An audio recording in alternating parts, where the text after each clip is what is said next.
Besoin d'air pur, de grands espaces, de nature? Avez-vous déjà pensé à voyager en Suède? L'exceptionnelle beauté de la nature suédoise et ses immenses étendues de terre vierge sont des attraits irrésistibles pour ceux qui habitent les régions peuplées d'Europe.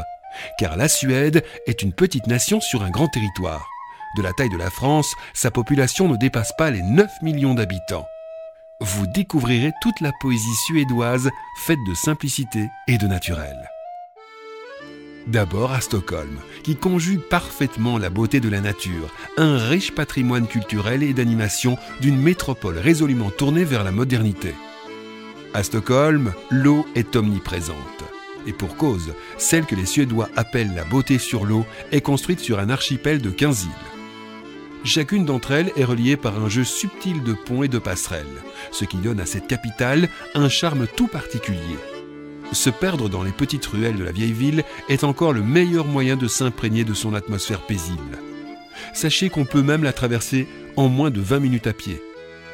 Foisonnant d'espaces dynamiques et culturels, vous pourrez visiter l'atelier de verrerie d'art au musée en plein air de Stockholm. L'art verrier suédois réside dans l'alliance d'un design créatif et d'un habile savoir-faire artisanal. Chaque verrerie comprend une boutique et un atelier ouvert au public.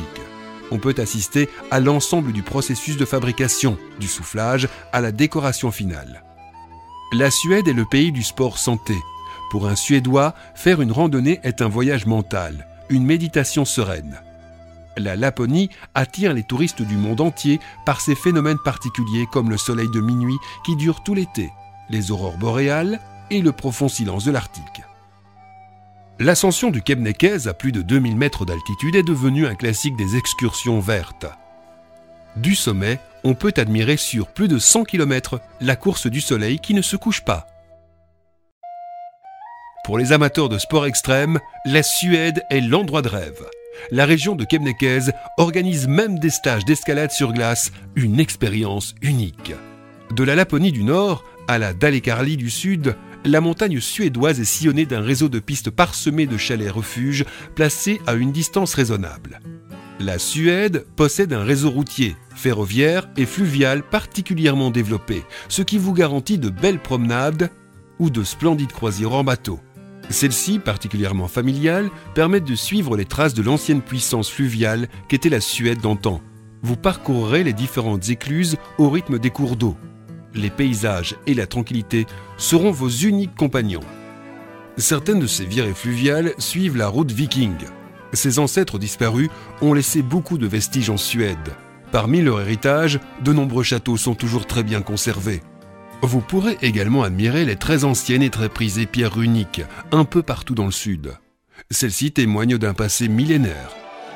Si par chance vous voyagez aux alentours du 24 juin, ne manquez pas la fête de la Saint-Jean. Cette fête est extrêmement populaire et très réputée en Dalekarli.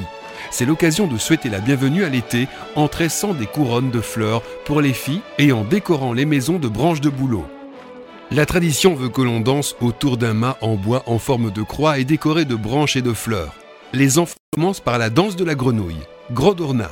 Les adultes suivent en chantant et en dansant autour du mât dans une grande fraternité. Ne vous étonnez pas si une Suédoise blonde aux yeux bleus vous invite à danser. Cet acte de courtoisie caractérise à merveille l'esprit de convivialité qui règne à la fête. Les Suédois sont très soucieux de préserver leurs valeurs traditionnelles. C'est pourquoi l'artisanat reste très présent dans leur quotidien. Le cheval de Dalekarli est sans doute le symbole le plus célèbre de la Suède. S'il est toujours réalisé à la main et en bois, sa taille, elle, peut varier de quelques millimètres à plusieurs mètres. Son origine remonte au XVIIIe siècle, lorsque les bûcherons sculptaient des jouets pour occuper leurs enfants pendant les longues soirées d'hiver. Après une longue journée de visite, retour au port pour passer une soirée paisible au bord de l'eau. Finalement, en Suède, il n'est pas nécessaire de faire quelque chose en particulier. Le spectacle qu'offre la nature vaut à lui seul la peine de se déplacer.